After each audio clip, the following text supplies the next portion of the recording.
Hey guys, Game Guide here on Shogun 2 Total War Fall of the Samurai, and as you can see I am not participating in this match. It's actually a friend of mine comment on video, and Fire Sniper is I believe what he was going for with all the random letters and numbers and whatever, but it's on the map Ishiyama Ruins. So I'm going to be doing a lot of casts on this game. If you don't know what a cast is, that's basically where you guys send me in your replays and I commentate them and I'll post them on my channel and I'll show off your tactics, because I know a lot of you don't have really access to recording software. You don't want to upload, but I am very happy to upload your guys' games. I know all of you have some really awesome games that you love to share, so if you want to do that, information on how you can do that will be down in the description of the video, so check that out. It takes you right to your replay folder. And a couple things about casting. Actually, we'll put it in slow-mo because I don't want to miss anything here. If you want to send me this replay, I prefer Mediafire. It's a website that will let you download the replay and then I can download it from the link you provide. Send me the link in a YouTube private message and I will download it and I will feature it. And that's basically all there is to it. So let's get on to this replay. So my friend Commandant has the white banner here, which is pretty neat. It's pretty much whited out, which it's actually a pretty popular banner online, I found. Anyway, here's this general who is just Commandant video, basically. And he is a 4-star, although I'm not positive on that in this match, because as you guys know, I'm sure, the chevrons do not indicate the rank for whatever reason. It should, but it doesn't. It's very odd. But out on the flank, he has 2 sets of Yarikai. And they are a little bit vetted. One is a 5 chevron, one is a 2 chevron, and I'm not quite sure what he upgraded. Next match I'll put on the unit card information on the side so you guys can see, but I forgot to do that before this match. Then for the main bulk of his army, he has White Bear Infantry as his core line, which is a very good choice. I find it a good middle ground, as does Commandant. I've talked to him about it. He finds a good middle ground. I do as well. Black Bear Infantry is statistically the better shooter, but I find White Bear Infantry to be very reliable, essentially. They have good morale, they have good shooting capabilities, and they can hold their ground if necessary, so I like them a lot. He also has 4 chevrons on, I believe, all of them. Let's see. Yeah, that one has 4 chevrons, that one has 4 chevrons, and that one does as well. And this one over here is 3 chevrons. Alright, so he has 4 sets of White Bear Infantry, mainly 4 chevron capabilities. Then he has a Infantry de Marine, very special guard unit. I quite like these guys. They're a little bit of Frenchies, but whatever. They're very awesome. Quite like them.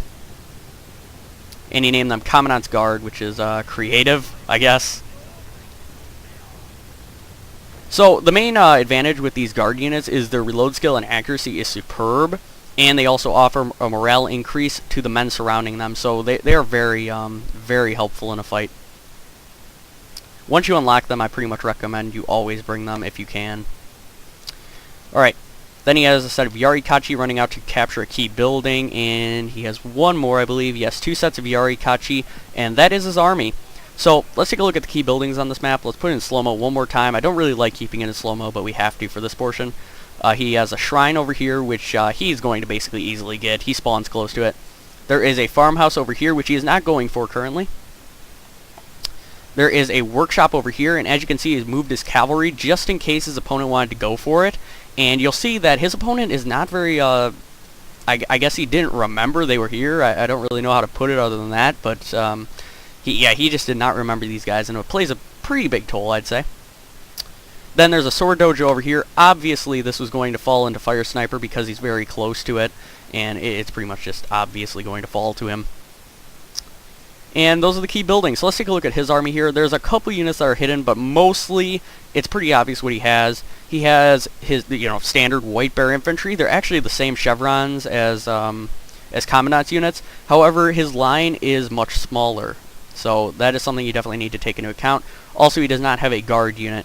He brought 3 sets of bows, and that's actually abnormal for Fall of the Samurai. You don't see too many people bringing bows, but they're actually quite good. They are good at countering line infantry, actually, as long as you can keep your range. They do have a longer range than line infantry, and I don't know, they're very versatile. I quite like them. Then he has the unit of Katana Kachi. He has a set of Yari Kachi out back. Or no, those are Spear Levy. He also has a unit of Yari Kachi, I believe. He has a set of Saber Cavalry and a set of Yarikai. So That is his build, and I believe he has 1 or 2 units hidden in the forest here. So, I'm sure you guys can guess by now what is going to happen. These guys are now running out over to the workshop in order to capture it, and I guess he just plain forgot about these guys. And the funny thing is, Commandant actually revealed this one for a moment, and he was lucky his opponent did not notice. Now, what he should have done was waited a little bit longer before he charged, but his opponent, I guess, just did not see these guys coming for whatever reason. The forest gave them good cover, and they're going to get a slight downhill advantage here. Saber Cavalry is horrible against other cavalry, but the main advantage of Saber Cavalry, I don't think I've shown these guys before, is that they can fight line infantry pretty well. So they're just going to get charged and wiped out quickly. I'll show you guys some up-close action here. Now, the Saber Cav can be good in a prolonged melee, but that charge just ruined them. They're already down to 40 men, and Commandant hasn't lost many men at all. In fact, he lost 0, which is really sad. Saber Cavalry just got owned. He lost 0 men on that charge, which is crazy. Typically, you lose at least some, no matter how crappy, but there you go. So that was an absolutely, basically, it was decisive. It was, because that's 800 Koku, I believe.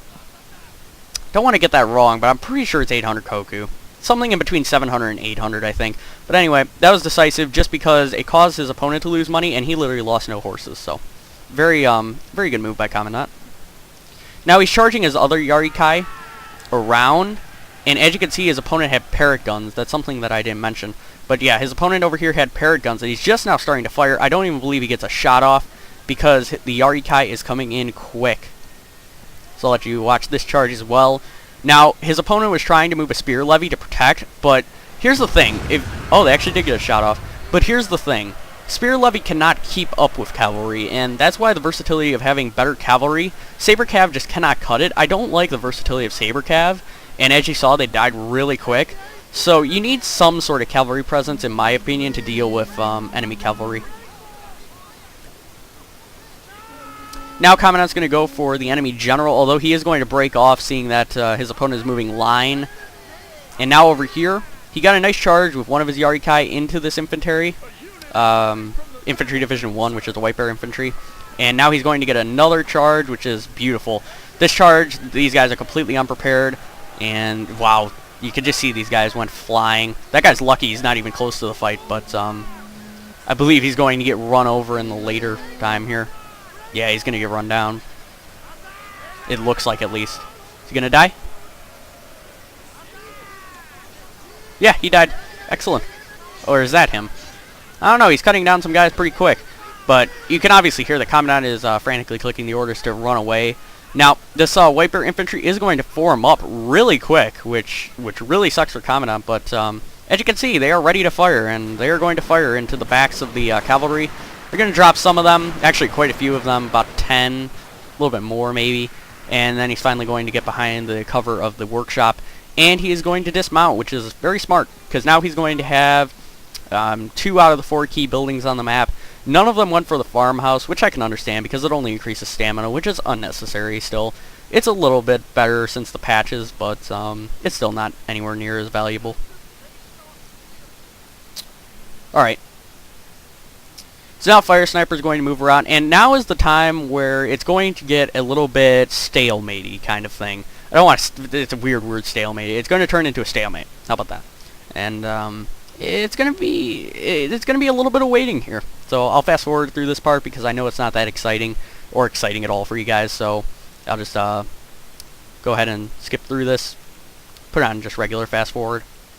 Now, the thing about this is, Commandant has already captured this workshop, and if his opponent wants to recapture that, he's going to have to break away forces from his main body, which will allow Commandant to move up and threaten his main force without the additional support of the units he breaks off.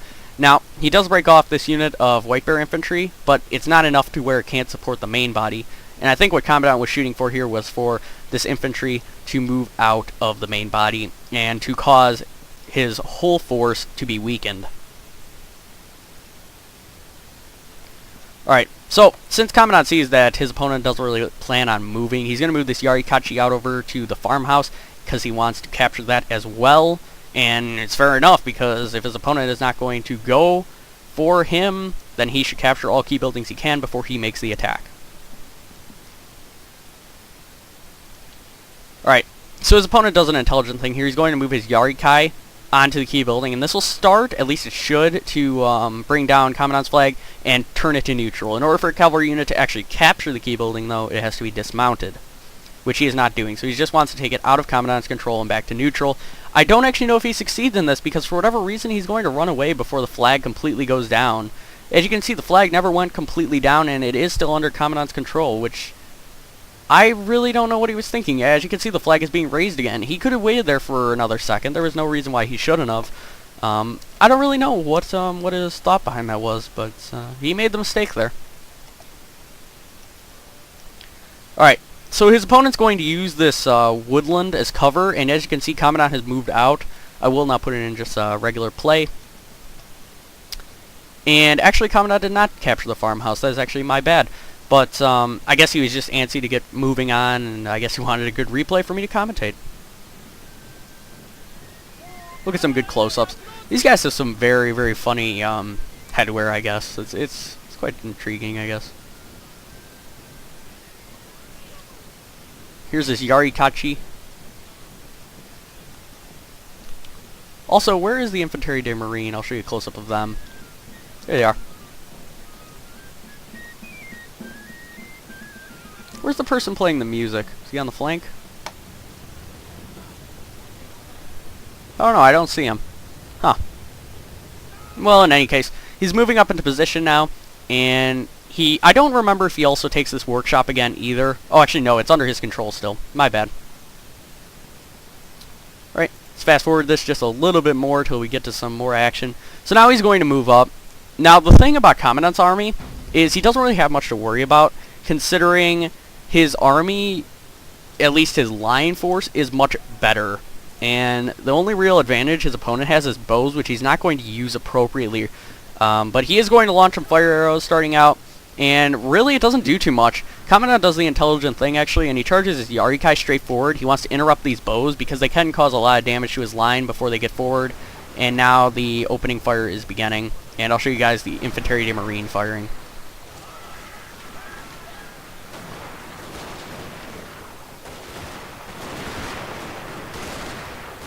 So some pretty interesting effects. The bows do cause their damage, but now they are practically routed already, and as you can see, the enemy's line doesn't stand any chance against this kind of fire. With the amount of troops Commandant has, he really doesn't have much chance, so I don't know. It was kind of foolish of him to take this fight basically head on. It was never going to work in his favor. Now, Commandant is losing a lot of men from the continued fire, but as you can see, this White Bear infantry just routed. Now, they are not shattered, so they can come back to the field, but they have routed, and that's just causing his line to become even weaker. Now he's going to charge the spear levy, and he's also going to charge his katana kachi here pretty soon, I believe. So Commandant sees this coming, and he's going to move forward his Yarikachi, but he will quickly realize that he does not need the Yarikachi. Look at the morale of the spear levy already, and they're just now starting to get shot. It's quite sad how low of morale spear levy have. It's even worse than Yari Ashigaru in my opinion, and I don't know. So he's just going to move his Yarikachi back, and these guys are just going to get destroyed. Now they're going to start getting shot in the back, and I believe these guys shatter before they're out of range even. Now the Infantry de Marine are the center, and this is just going to mark doom for this Katana Kachi. They're going to get shot down way quick. So, and 90 men they're going to rout, and obviously not shatter, but it really doesn't matter, because at this point the battle's almost over, and they really don't have time to come back from that. Alright. So, Commandant sent one of his Yarikachi over to the right flank, and he's tangling up with some of these White Bear infantry. He's also tangled up with some cavalry, but now they have slipped around, and they're going to go for a flank attack. But Commandant's going to respond with a Yarikachi unit. He is going to get the charge, but then he's going to get charged right into a Yarikachi, so I don't know if that was really recommended. And Commandant's going to activate a rally right when they hit, so it doesn't cause much of an effect. I don't even think this White Bear infantry routes, if I remember correctly, but I don't know. Now Commandant has his opponent in what I like to call the V formation, because as you can see, it forms a V shape with the kind of way his infantry is lined up, or at least the way they were. We have another infantry here. So this is the V shape, and this is obviously, as you can see, the most deadly formation you can have with a line army, because you have fire coming in from all sides, from this side, and it's going to cause men to break quickly. Any fire from the flanks will always cause mass hysteria in the enemy ranks, so something you always have to remember. It's very important when you play with a line army to achieve this formation. Otherwise, it's very difficult to manage a win out of it. So, hope you guys enjoyed this this video, and show some love for comment on down in the comment section. Hope you all enjoyed, and I'm actually going to have another replay, maybe 2 more coming out today. Not positive on more than 2, but definitely 2 today because I was slacking for a couple days. And I'm sorry for that, but I hope you enjoyed, and I'll see you in the next video. Later today.